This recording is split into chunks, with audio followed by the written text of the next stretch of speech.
Matthew 8:13. Then Jesus said to the officer, "You may go home now. Your faith has made it happen." Right then, his servant was healed. Napakagandang episode po ito na pinapakita kung paano nagpagaling ang Panginoon ng isang pasyenteng ni wala sa kanyang direct presence. Blessed through association. Yan ang pamagandang ating pag-aaral, pinagpala at napagpapala dahil sa mga connection natin sa buhay. Salamat Panginoon dahil kayo ay aming tagapagligtas at tagapagpagaling. Salamat sa buhay na walang hanggan at salamat din sa buhay na pang-araw-araw dito sa lupa. Patuloy niyo po kaming linisin, and as we celebrate life, O God, we thank you for giving us our breath, our health, our everything. Mangusap po kayo ngayon, Panginoon, sa simpleng paraan at nawa lahat kami merong makitang pagpapala, may maiyuwing katuruan mula sa inyo. Sit on your throne of power, O Father, lead your people, teach us. Be our speaker. In the name of Jesus Christ, your Son, our Lord, we pray with thanksgiving. Babasahin natin mula sa Mateo 8:5-13. Pagpasok ni Jesus sa Capernaum, lumapit sa kanya ang isang opisyal ng hukbong Romano at nakiusap. "Ginoo, ang katulong ko po ay naparalisado. Siya po'y nakaratay sa bahay at lubhang nahihirapan." Sinabi ni Jesus, "Pupuntahan ko siya at pagagalingin." Ngunit sumagot sa kanya ang opisyal, "Ginoo, hindi po ako karapat-dapat na puntahan pa ninyo sa aking bahay. Sabihin na lamang po ninyo at gagaling na ang aking katulong. Ako'y nasa ilalim ng mga nakakataas na pinuno at may nasasakupan ding mga kawal. Kapag inutusan ko ang isa, pumunta ka roon, siya'y pumupunta. At ang isa naman, halika, siya'y lumalapit. Kapag sinabi ko sa aking alipin, gawin mo ito, ginagawa nga niya yun." Namangha si Jesus ang marinig ito at sinabi niya sa mga taong sumusunod sa kanya, "Tandaan ninyo, hindi pa ako nakakita ng ganito kalaking pananampalataya sa buong Israel. Tandaan ninyo, marami ang darating buhat sa silangan at sa kanluran at dudulog sa hapag kasalo ni Abraham, Isaac at Jacob sa kaharian ng langit. Ngunit, ang mga taong dapat sanay kasama sa kaharian ay itatapon sa kadiliman. Mananangis sila doon at magngangalit ang kanilang mga ngipin." At sinabi ni Jesus sa opisyal, "Umuwi ka na, mangyayari ang hinihiling mo ayon sa iyong pananampalataya." Sa oras ding yon ay gumaling ang katulong ng kapitan. A very remarkable story, especially when we pay attention to the details. At muli nating basahin isa-isa at hanapan at kapulutan ng aral. Matthew 8:5-6, when Jesus was going into the town of Capernaum, an army officer came up to him and said, "Lord, my servant is at home in such terrible pain that he can't even move." May mga ganong sakit. Yung iba frozen shoulders, yung iba arthritis. May mga sakit ang katawan na hindi makagalaw ang iyong kamay, ang iyong braso, anumang bahagi ng iyong katawan, ang iyong paa, at napakasakit. Matinding kirot. At yun ang naramdaman nitong isang katulong ng isang Roman officer. The Romans were foreigners in Israel. In fact, they were conquerors. Kaya hindi mo inaasahan na may Roman na lalapit kay Jesus, lalong-lalo na isang Roman officer. Mataas ang ranggo. A gentleman of high military and social rank intercedes for a servant. It is most unusual. Mataas na ranggong opisyal, tapos ang ilalapit kay Jesus ni hindi malang sundalo, katulong niya sa bahay. At malamang na ang katulong na yon ay isang native Israelite, hindi man lang Roman citizen. Kaya nakakagulat ang malasakit at ang ginawa ng lalaking ito para ilapit kay Jesus ang isang taong kung tutuusin sa mga values ng panahon nila ay di naman mahalaga sa kanya. Hindi naman mahalaga doon ang buhay ng mga tao, lalong-lalo kung foreigner at lalong-lalo kung empleyado mo lang noong panahon na yon. At sabi ng Panginoon sa Matthew 8:7, "I will go and heal him." Hindi na naghintay ang Panginoon na siya imbitahan. In fact, hindi naman siya iniimbitahan eh. Sinabi lang sa kanya yung nangyayari, nagaganap doon sa katulong ng Roman officer. Jesus is touched here and is very impressed. He was touched and he was impressed. And we like to use the present tense dahil hanggang ngayon, touching and impressive sa Panginoon ang ganong asal. Tumutol yung officer, Matthew 8:8. But the officer said, Lord, I am not good enough for you to come into my house. May malalim na pinanggagalingan ng officer na ito kasi one, hindi dapat pumunta sa bahay ng Gentile ang isang Jew. In fact, pag naglalakad sila sa kalye at merong araw, hindi sila naglalakad sa tabi ng bahay ng Gentile kung saan dadaan sila sa ilalim ng anino ng bahay ng Gentile. Lalo nang hindi sila papasok sa loob. Kaya nung si Jesus ay nilitis sa bahay ni Pilate, walang pumasok na accuser sa loob kasi Pilate was a Gentile. Pero si Jesus was willing to cross that line. The cultural line, the religious line, the racial line, he was going to cross that to heal someone, and someone of a very low social rank. Sabi niya, pupunta ako sa bahay mo. At sabi ng Roman soldier, hindi po ako karapat-dapat na dalawin pa ninyo at pumunta pa kayo sa loob ng aking bahay. Number one, nag-aalala siguro ang Roman officer na si Jesus ay mapahamak dahil ipinagbabawal ng kaugalian ng Israel na gawin yung balak niyang gawin. And number two, it is very likely that he really meant what he said. Na hindi mataas ang pagtingin niya sa sarili niya, na hindi siya karapat-dapat puntahan pa sa kanyang bahay. Alam niyo yung pag-iimbita. May sinasabi din yan tungkol sa ating pagpapahalaga sa sarili.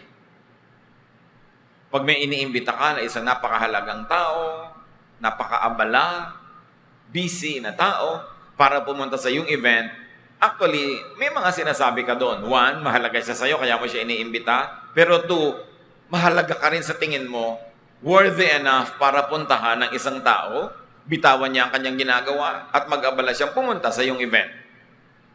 Kaya kung minsan niyang pag-iimbita, inilalagay mo rin sa lugar, dahil ayaw mo naman na ilagay sa alanganin yung isang taong pagbigyan ka lang dahil gusto mong dekorasyon siya sa party mo, gusto mong masabing si ganito at si ganon nasa party ko, naabala naman siya sa kanyang buhay. So itong Roman soldier na ito, or officer in fact, sabi niya, huwag na po, hindi ako karapat-dapat. Lumugar ang Gentile, hindi pangahas. In fact, he was humble. Mababa ang loob. Matthew 5:5, God blesses those people who are humble. The earth will belong to them. Sa kanyang paglagay sa kanyang sarili, sa tamang lugar o sa lugar na hindi presumptuous, hindi proud, na-touch lalo si Jesus. At sabi niya, Matthew 8:8-9, just give the order, and my servant will get well. I have officers who give orders to me, and I have soldiers who take orders from me. I can say to them, go, and he goes. I can say to another, come, and he comes. I can say to my servant, do this, and he will do it. Sabi niya, huwag na po kayo magpunta sa bahay. Mag-utos na lang kayo, at masusunod yon. Pagdalingin nyo na po, dito pa lang, huwag na kayong mag-abala pang pumunta. Ako nga po, tao lang. Hamak na tao lamang. May mga opisyal na nakakataas sa akin. Pag nag-utos, sinusunod ko. At may mga tao namang nasasakupan ko, pag inutusan ko, sumusunod. Lalo na kayo. Mag-utos na lang kayo at mangyayari yon. Sabihin niyo na lang pong gumaling na siya at matutupad. So the officer recognizes Jesus' spiritual authority. At bagamat mataas ang ranggo niya sa military, sa gobyerno, sa lipunan, higit niyang pinahalagahan ng ranggo ni Jesus, which was spiritual, over his social and military rank. Kaya sabi niya, kung ako sinusunod ng mga nasasakupan ko, lahat ay sakop nyo, susunod pag inutusan nyo, utusan nyo na lang yung sakit na umalis. Matthew 8:10-12. When Jesus heard this, He was so surprised that he turned and said to the crowd following him, I tell you that in all of Israel, I've never found anyone with this much faith. Many people will come from everywhere to enjoy the feast in the kingdom of heaven with Abraham, Isaac, and Jacob. But the ones who should have been in the kingdom will be thrown out into the dark. They will cry and grit their teeth in pain. Sobrang humanga si Jesus sa sinabi ng tao. At hindi lang sa sinabi, dun sa puso na pinagmulan ng sinabi. Sabi niya, alam niyo, sa buong Israel, wala ako nakitang ganitong uri ng pananalig. Darating ang panahon na ang mga ligtas ay makikisalo sa piging doon sa kalangitan, pero yung sanang nandun, mawawala pa. Ang tinutukoy dito ng Panginoon, mga Israelites, na dapat sana kasali pero hindi, dahil hindi naniwala. Sabi niya, kaiba ang paniniwala nitong foreigner na ito. Nahigitan pa niya ang mga taga rito mismo sa Israel. At yung mga dapat sana ay makakasama sa buhay na walang hanggan, itatapon pa sila at magngangalit ang mga ngipin nila dahil sa sobrang pagdurusa, bunga ng pagkakatapon sa kanila. Jesus exclaims in pleasant surprise. He commends the outsider's faith and condemns the insider's lack of faith. Kung may hinahangaan si Jesus, hindi ang talino, hindi ang yaman, hindi ang ganda, bagamat mahalaga yung mga bagay na yon, pero ang tunay na umaantig sa damdamin ni Jesus, pananalig, matibay at masigasig na paniniwala. At yun ang nakita niya sa lalaki. Matthew 8:13. Then Jesus said to the officer, you may go home now. Your faith has made it happen. Right then, his servant was healed. Sabi niya, kahanga-hangang pananalig. Kung ganyan naman pala, at naniniwala kang hindi na ako kailangan pang pumunta sa bahay mo, na iutos ko lang ay gagaling ang katulong mo, umuwi ka na, ngayon din gagaling ang katulong mo.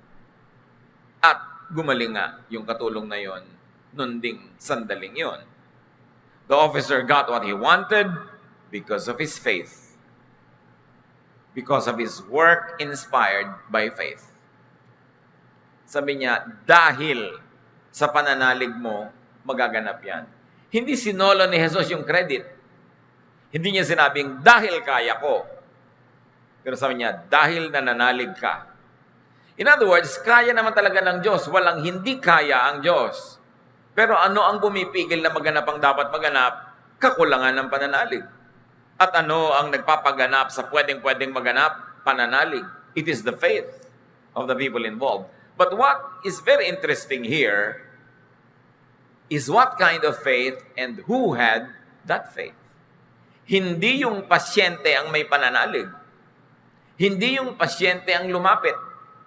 Si Jesus nilapitan ng amo ng pasyente at dahil sa pananalig ng amo ng pasyente, gumaling yung katulong na may sakit. It's a very interesting twist in how faith is operationalized. Na pwedeng may gumaling kasi ikaw ang may pananalig. Importanteng ministry. Believe first in Jesus' person, in His power, and in His kindness. Pinaniwalaan ang lahat ng ito nung lalaki. Naniwala siya sa katauhan ni Jesus kaya siya lumapit. Kung di siya naniniwala, napakalaking risk ang ginawa niya na siya ay conqueror, Roman officer, lalapit siya sa isang conquered person, isang colonial person, subject to their laws and rule and power. Siya ang lumapit, siya ang nagpakumbaba at humingi siya ng pabor. At naniwala siyang kaya naman ni Jesus. Sa katunayan, yung iba sinusundo-sundo pa si Jesus para dalhin sa bahay nila. Katulad halimbawa ni Jairus. Isa siyang ruler of the synagogue, isang Jew. Pero ito, Roman soldier, kung tawagin ay Gentile, sabi niya, hindi nyo na kailangan pumunta sa amin. Loobin nyo lang na maganap, magaganap. Ganun ang kanyang paniniwala. At naniniwala siyang napakabait ni Jesus, na kahit wala yung gagamutin, maaawa siya at gagamutin pa rin niya. Sa bagay, paano nga pupunta? Paralisado na. Because of intense pain, he could not move. Kaya, alam niya, maawain si Jesus. Hindi siya nagdalawang isip na, baka ako mapahiya, baka ako mapagalitan. Yung mga taong mahiyain, walang mapapala sa buhay. Kailangan bold ka to seek grace, to seek help, to seek intervention. Lalong-lalo kung emergency ang pangangailangan, hindi pwedeng hiya-hiya. Inilapit niya at di naman siya napahiya. One major lesson here is to believe for yourself. Maraming magaganap sa buhay mo kung nananalig ka. Maraming mapapagaling, mapapalakas. Maraming mga himalang tatanggapin ka kung ikay naniniwala. At ang nakita natin dito sa istorya, isa pang anggulo ng paniniwala, believe for others. Nakikita niyo yung isang Syrophoenician woman na another Gentile. Inilapit niya yung kanyang anak na naglulubhang halos ay mamatay na. Inilapit kay Jesus. Gumaling din ang kanyang anak. You've got to believe for others. Kuminsan meron tayong mga kapatiran na sila lang yung mananampalataya sa kanilang bahay. Lalo kang dapat magpakatibay ng pananalig kasi mapagpapala ang iyong sambahayan sa pamamagitan ng iyong paniniwala.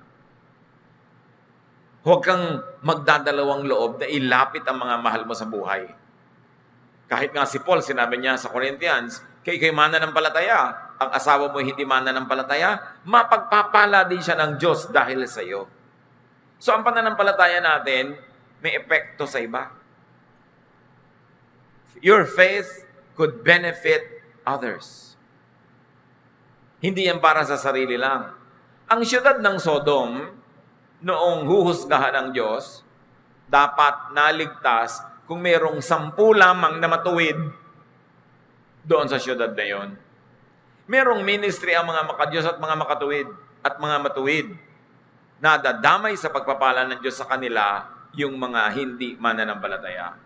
Ang kasalanan ng Sodom, kaya siya hinusgahan, was not anything sexual at all. It is a misconception. The sin of Sodom was pride and selfishness. Ezekiel 16:49 says that very clearly.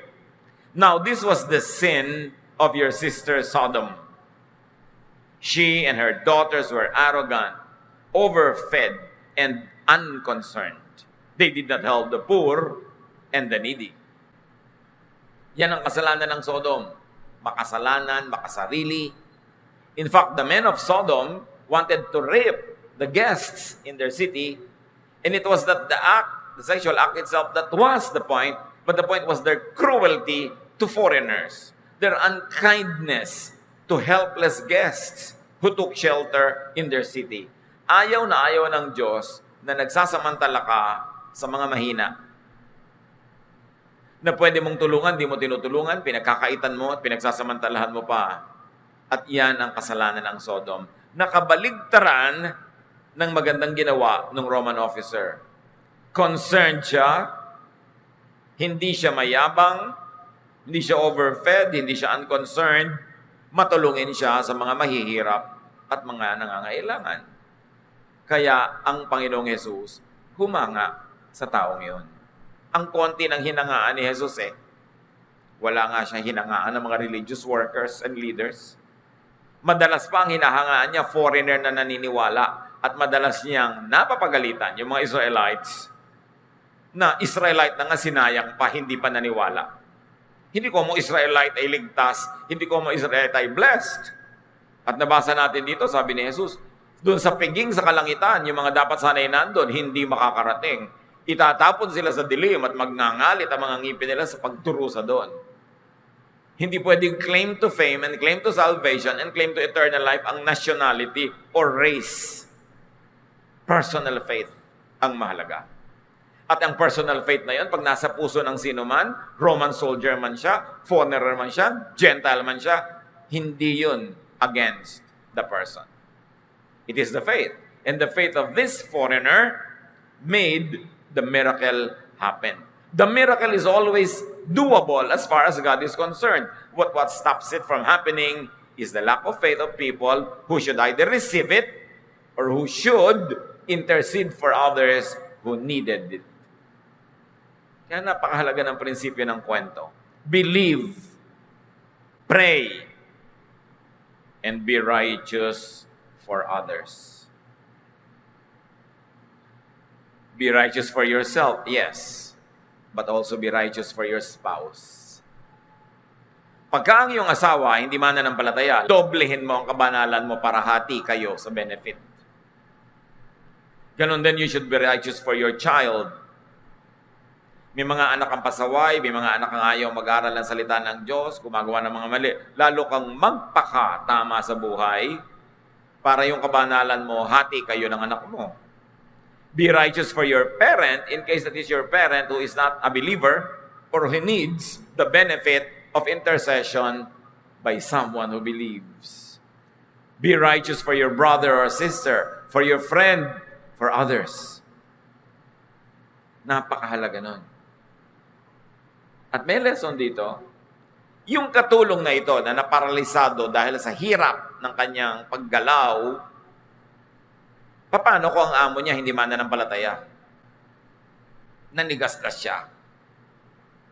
Baka ikinamatay na niya yon. Get blessed through association. Kaya nga yan ang title natin. Mamamasukan na rin lang kayo doon na sa mananampalataya. Makikipagkaibigan na rin lang kayo doon na sa mananampalataya. Makikipagnobyo ka na rin lang. Makikipagpartner ka na rin lang sa negosyo doon na sa mananampalataya because you can get blessed through association. Yun ay kung may choice ka. Anong mahihita mo kung yung kasama mo, partner mo, pinapakisamahan mo, hindi mananampalataya, walang pananalig. Mailalapit ka ba noon sa Diyos? Kung ikaw yung mga ilangan. At papakinggan ba siya?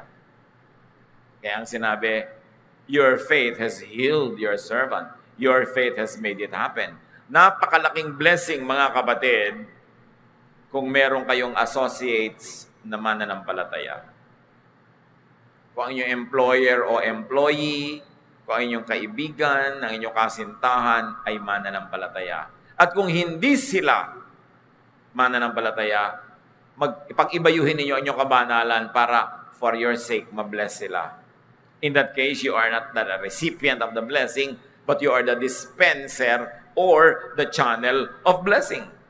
Kasi meron kayong ministry na ilapit sila sa Panginoon. Huwag kayong panghinaan ng loob kung may matagal na kayong inilalapit, ipinagdarasal, parang wala pang bunga. Just keep on praying, just keep on believing, and keep on staying righteous. James 5:16, the prayer of a righteous person is powerful and effective.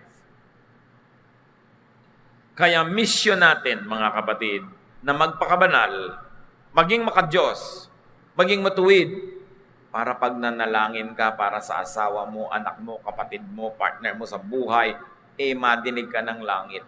At kung may ilapit ka sa Panginoon para pagalingin, gumaling kahit sila hindi lumalapit. It is a ministry. Righteousness is a ministry. May mga ministry na pagkanta, pagtugtog, may ministry na pagpipreach, pagtiteach, pero lahat tayo pwede sa ministry na ito. Be righteous. So that when you pray, the prayer of your righteous self will have effective powers. Because the faith of a righteous person moves the hand of God.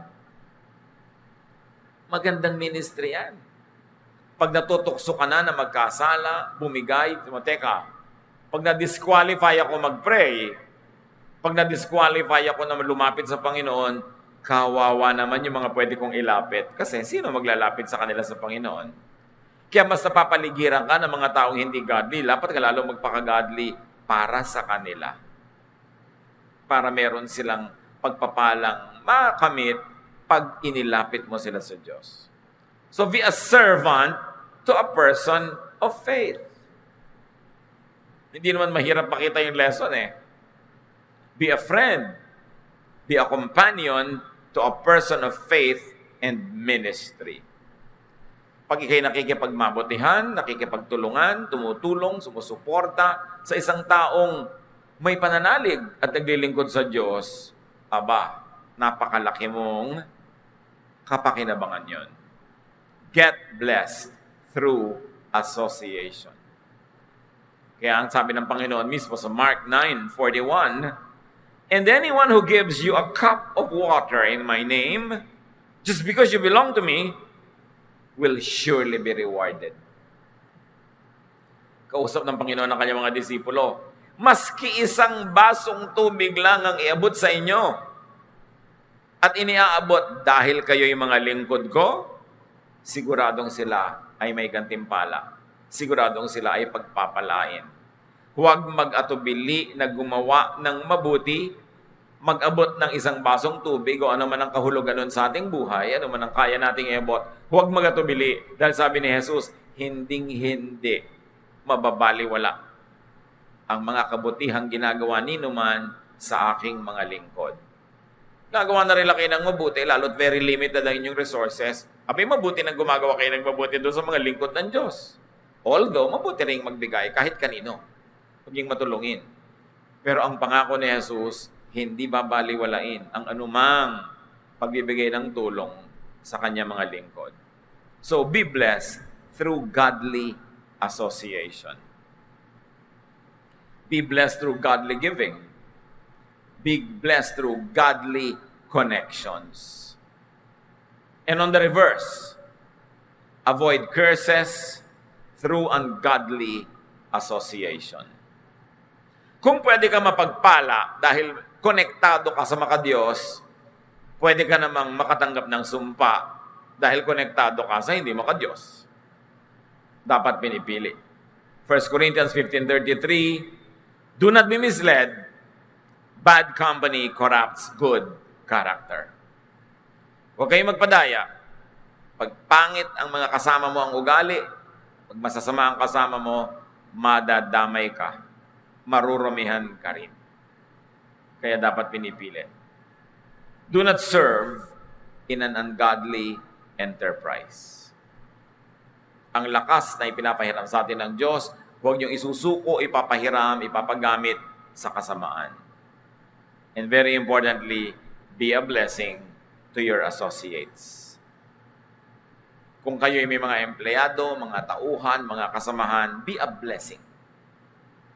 Dapat ipagpasalamat nila sa buhay na nag-cross sa inyong mga landas at nasangkot kayo sa kanilang buhay. Dapat blessing tayo sa kapwa, hindi curse. Dahil sumali tayo sa buhay nila, gumaan ang buhay nila, naliwanagan ng dilim, naituwid ang liko, napagaling ang sakit, naitama ang mali dahil nandun tayo. May ministry ang bawat isa. And in this particular story, it was even a Roman soldier. How ironic. But it means that God can use anybody who likes to submit herself or himself to God. Ano man ang gender mo, ano man ang race, ano man ang katayuan mo sa buhay, kung gusto mong maging blessing, magiging blessing ka sa kapwa. At hinahangaan ni Jesus, yung taong hindi naman siya ang nangangailangan, pero lumalapit para sa iba. The ministry of interceding for others is a great ministry that touches the heart of Jesus. Aming Diyos, turuan niyo kami kung anong lesson para sa aming mga pribadong buhay. Kami ba yung Roman soldier and officer na pwedeng lumapit sa inyo para sa ibang nangangailangan? O kami ba yung empleyado niyang na-bless dahil napasama siya sa isang amo na makadiyos? Turuan niyo kami na laging mamuhay ng may kaayusan, kabanalan, at nang sa ganon, lagi kaming qualified to pray for others and even for ourselves. At turuan niyo kami, Panginoon, ang aming relasyon sa inyo, maging gabay, maging dahilan para marami pang taong mabless. Turuan niyo rin kami to be very helpful and supportive to your servants, to people who promote your kingdom here on earth. At nang sa ganon, lalong lumawak ang nararating ng iyong kapangyarihan at salita, at kami rin naman sa pagiging matulungin ay magantimpalaan. Pagbulay-bulayan natin mga kapatid ang kahulugan nito sa ating mga buhay at sa ilang saglit ng pananahimik, dinggin ang tinig ng Panginoon kung ano dapat ang leksyon na maiuwi natin mula sa kwentong ito. Be with the Lord in silent prayer.